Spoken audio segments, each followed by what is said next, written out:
అశోక్ చక్ర second lieutenant Puneeth Nath Dutt తీవ్రంగా గాయపడిన లక్ష్య పెట్టకుండా శత్రువుల్ని ఎలాగైనా హతమార్చే ప్రయత్నంలో తన సిబ్బందిని రక్షణ తీసుకోమని ఆదేశం ఇస్తూ తన క్షేమం గురించి ఉపేక్షించకుండా 1/11 గోర్ఖా రైఫిల్స్కు చెందిన సెకండ్ లెఫ్టినెంట్ పునీత్ నాథ్ దత్ జన్మతః ఒక సైనికుడే.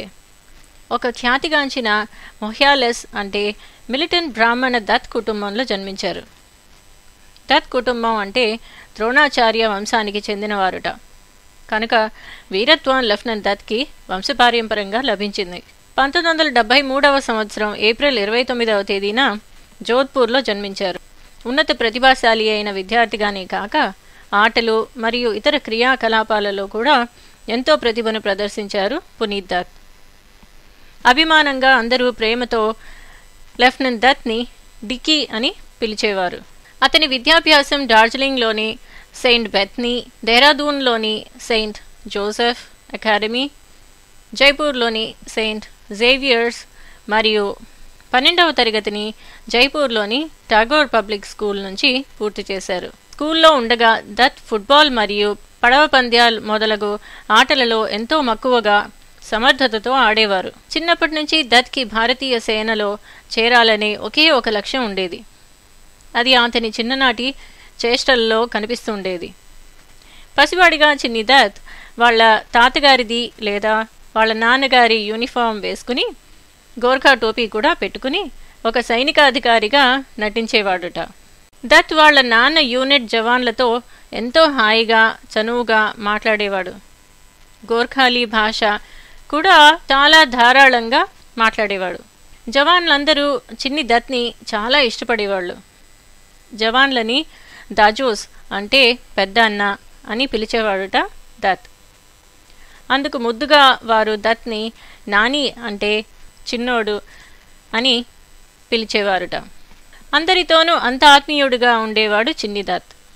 హై స్కూల్లో ఉన్నప్పటి నుంచి సైన్యంలో చేరాలని తన లక్ష్యంపై పట్టుదలతో కృషి చేసి నేషనల్ డిఫెన్స్ అకాడమీలో డిసెంబర్ 1991లో ప్రవేశం సంపాదించాడు డికే.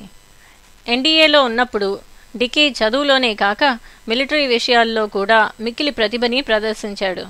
అతని సామర్థ్యాలకి గుర్తింపుగా తన సిపాయిల దళం ఎకోకి క్యాడెట్ సర్జెంట్ మేజర్ పదవినిచ్చి గౌరవించారు. ఎప్పుడూ ఉల్లాసంగా ఉత్తేజంగా ఉండే డికీ ఎంతో ఉన్నత భావాలు గల వ్యక్తి కూడా. పుస్తకాలు చదవటం అంటే అతనికి చాలా ఇష్టం. తన తీరిక సమయాల్లో ఇతర గోర్ఖా అధికారులను కలిసి ఎన్నో విషయాలను తెలుసుకునేవారు. భయం అంటే ఏమిటో తెలియని డికీకి భక్తి శ్రద్ధలు ఎక్కువే. ఉద్యోగరీత్యా హిమాచల్ ప్రదేశ్లో ఉండగా 12 గంటల పాటు తన మోటార్ బైక్ మీద పాలంపూర్ నుంచి ఢిల్లీ వరకు ఎక్కడ ఆగకుండా వెళ్ళేవాడుట డికీ. అలాగే ప్రతి మంగళవారం ఆంజనేయ స్వామి గుడికి వెళ్ళి పూజ చేసేవాడుట.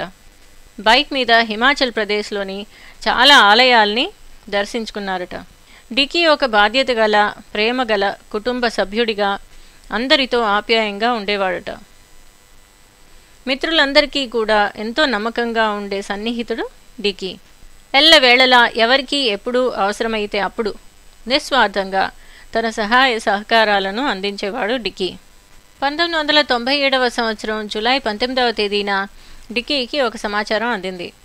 అది ఏమిటనగా కొంతమంది దుష్టశక్తులు శ్రీనగర్లోని సౌర్లో ఉన్న నౌషేరా ప్రాంతానికి వచ్చి దాగి ఉన్నారని.